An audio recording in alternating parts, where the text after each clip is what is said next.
D-Rock Irish just dropped CJ Carr's stat line in the chat.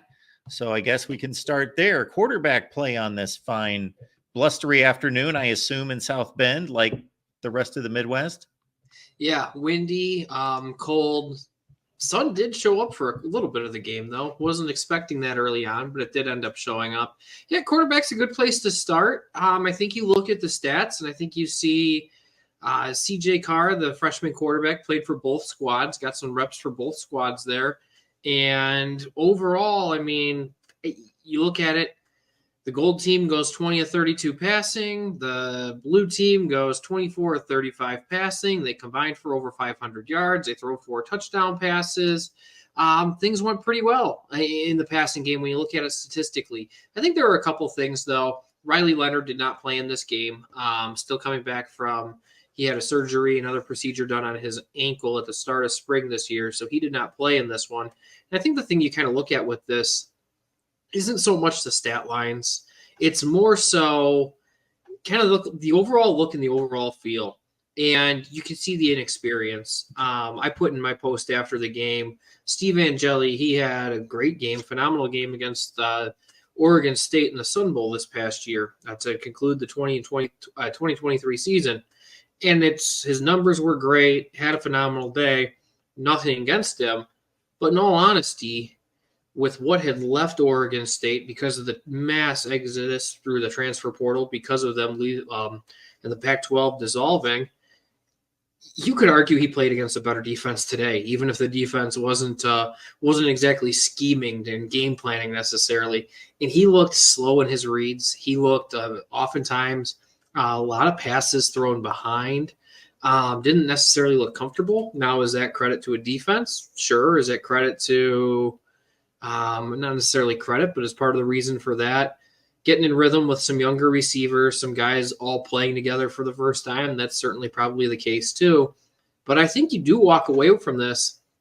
The athleticism from Kenny Mitchie, he's going to be a sophomore this year, was a heavily recruited guy that Notre Dame actually stole the commitment from Pitt late in the 2022 season it was.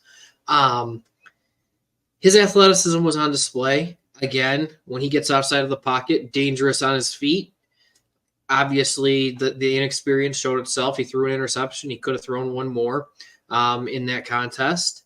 And CJ Carr is probably the one you look at and say, well, yeah, he probably looked like he was not necessarily the best quarterback, but might have looked like the guy that had the highest ceiling of the three, because you just kind of see those quick release type of guys, the guy that can just get the ball out and it seems like they put no effort in whatsoever and can throw a deep out. And it's like, that was CJ Carr today. And it's been a long time since Notre Dame's had a guy that can consistently do that. Not to say that Carr is at that level yet, but he certainly looks like a guy that can grow into that kind of quarterback. So we don't have a quarterback competition, correct? No, I think as long as Riley Leonard is healthy, he's easily your starting quarterback. Now, I will say it hasn't gone well for Riley Leonard so far. I mean, he spent most of spring in a walking boot. So there is that. And there's coming off of the injuries he had last year. Really, it started in a Notre Dame game. Duke had Florida State on the ropes down in Tallahassee last year until Leonard exited that game. And it's just, okay, I still think that he's going to be the opening day starter, but so far it's just kind of been a little speed bump here, a little speed bump there. A lot of time to go still before we get to the opening kickoff and the opening game against Texas A&M the last weekend of August. But I will say it's one of those things, just kind of maybe keep an eye on just a little bit. Assuming he's healthy, he's going to be the starter, but just keep an eye on it just in case type of thing. I do think, though, if that becomes the discussion, I think that race for the number 2 spot is very interesting and very much open. And after seeing Carr perform today, I don't think he'd enter the year as maybe your backup quarterback, but man, he certainly has the potential that he could be knocking on that door by mid-season, by late season. Nick Shepkowski's here breaking down the Irish for us. Notre Dame spring game in the books. You can catch Nick's work at Irish Wire ND. You'll see the information there on the banner. And Fisherman's asking about Notre Dame's offensive line. Yeah, if today's any indication, not good.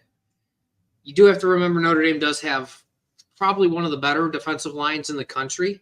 And also, when you're replacing like Joe Alt, we're going to see his name called probably in the first 7 or 8 picks next Thursday night in the NFL draft. He's going to be a first round top 10 pick almost assuredly. Blake Fisher is going to hear his name called in the middle rounds, as is the other tackle in that. And I guess the thing you take away from looking at the spring game in this, like Charles Jaguar, he was a 5-star recruit, was a top recruit 2 years ago, entering his sophomore year. And Jagasaw, I'm sorry, out of Rock Island, Illinois. And he started the bowl game, started a little slow in that bowl game, but played rather well, like most of Notre Dame's team did against Oregon State.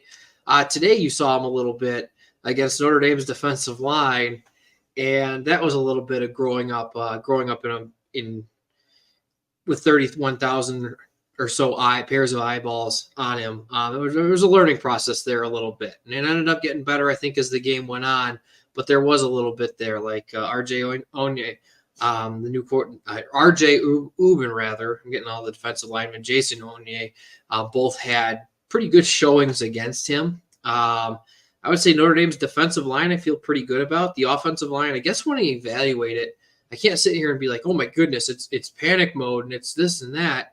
Because even with, okay, you're taking out 2 guys that are going to get probably top 100 picks in the NFL draft off of that line, and then kind of split the line that's left over in half and then divide it amongst 2 teams. So it's hard to look at it and be like, yeah, this offensive line stinks.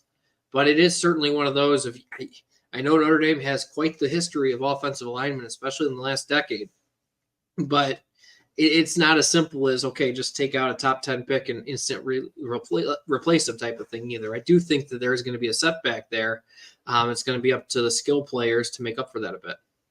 So, Nick, if you take everything that you know about Notre Dame football today, after watching this game, after every bit of intel that you could take from the entirety of the other 14 practices and scrimmages and go back a month or so, do you have any different thoughts and feelings about this team and its capabilities? Are there any particular players or units that you've had a change of thought on?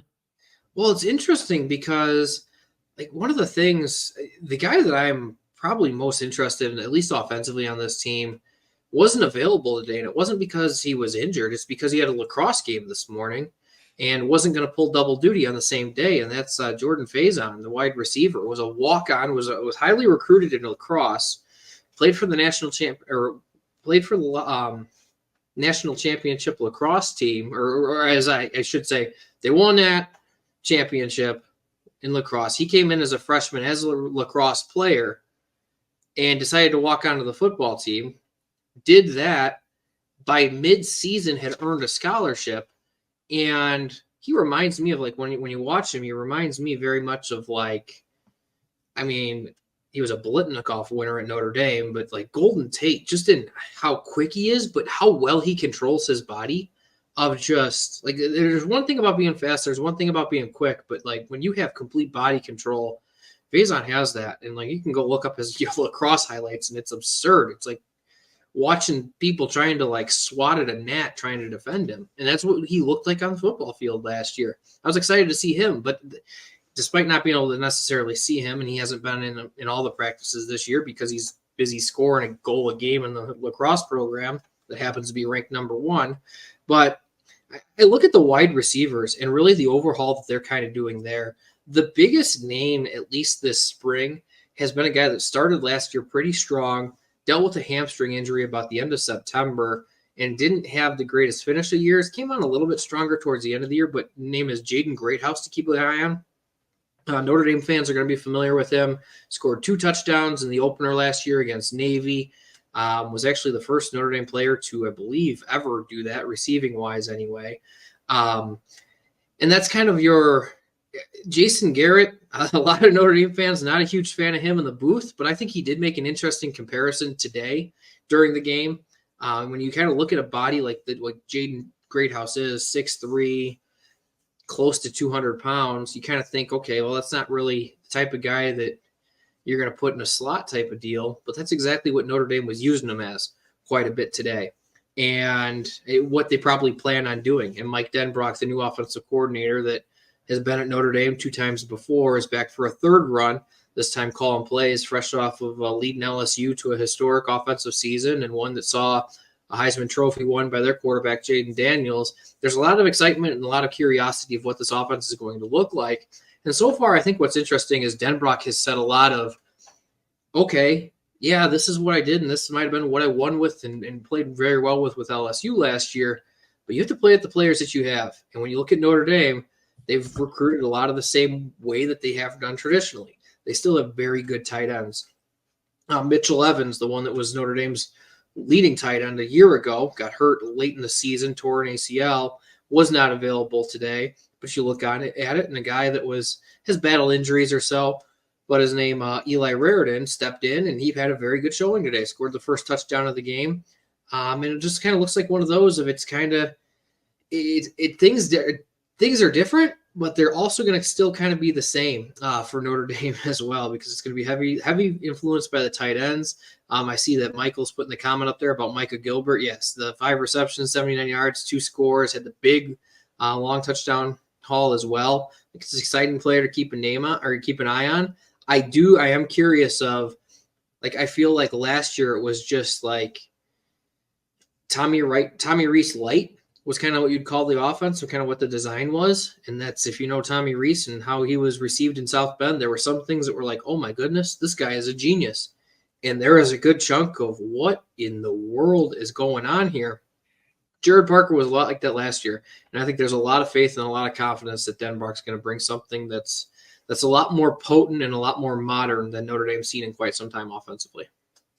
Nick, before we let you go, of course, the talk of college football outside of what may happen down the line, we will leave that for further conversations in regards to all sorts of super leagues and contraction and everything else, because Notre Dame is, of course, safe and sound.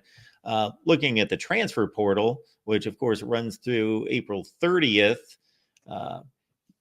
we just outlined a loaded quarterback room with some very talented players that you got to think, do we expect one to say, hey, I'm 4 deep on this depth chart, it's time to take off? Or is there enough inexperience there for them to be thinking, okay, well, I can wait here? And any other initiatives with the transfer portal, targets, and so forth that you see playing out? I mean, certainly it's the first place that I think I would look. Is it would make all the sense, because, again, assuming health with Riley Leonard, maybe that's a dangerous thing, maybe it's not. But if you pencil him as your starting quarterback, and then there's kind of that competition that you look at, and it's for Notre Dame there. Is it Kenny Minchie? Is it the younger guy? Or is it Steve Angeli, who played well in the bowl game? And a lot of people are rooting for to kind of win that second job. I don't think anyone's going to expect CJ Carr to leave Notre Dame. The expectation wasn't going to be for him to play entering his freshman year, as it kind of was. But to have it's kind of a first college football world problem for Notre Dame right here. And that's not something that you can say about their quarterbacks recently. Not that they've had bad ones, but the depth of the position has not been, it's like an Ian Book injury away. And wow, that team would go from being a college football playoff contender to maybe a 7-5 type of squad. The depth was not there. And I think it speaks volumes, but I think you're right. I think that it does make a lot of sense to, okay, which one of those two, and Angeli and Minchie, doesn't get that second job or that second spot in the quarterback depth chart? That one would make a heck of a lot of sense to kind of think like, all right, well, playing time might not be coming here. They have a very highly recruited quarterback coming in the next class as well, Deuce Knight out of Mississippi, who was on campus today trying to do some recruiting for that very highly thought of class as well, that's starting to be compiled by Notre Dame. So I tend to think like the biggest one would be a quarterback. I mean, we saw it a year ago. Tyler Buckner left, ended up going to Alabama, trying to get some playing time there. I think you're going to see a good number of departures, just because that's what college football is anymore. I think it's safe to say, like, all right, a week from now, we're probably looking at it, and there's 10 or 11 guys that are in the portal and exiting, and maybe a handful more guys that ended up coming in. But that's just kind of the world we live in now. In terms of predicting those, I don't know. Maybe a quarterback tries to sticks around and tries to win out in the fall competition. I'm not sure, but yeah, it's going to be almost certain that we see a good chunk of departures just because that's the world we live in these days.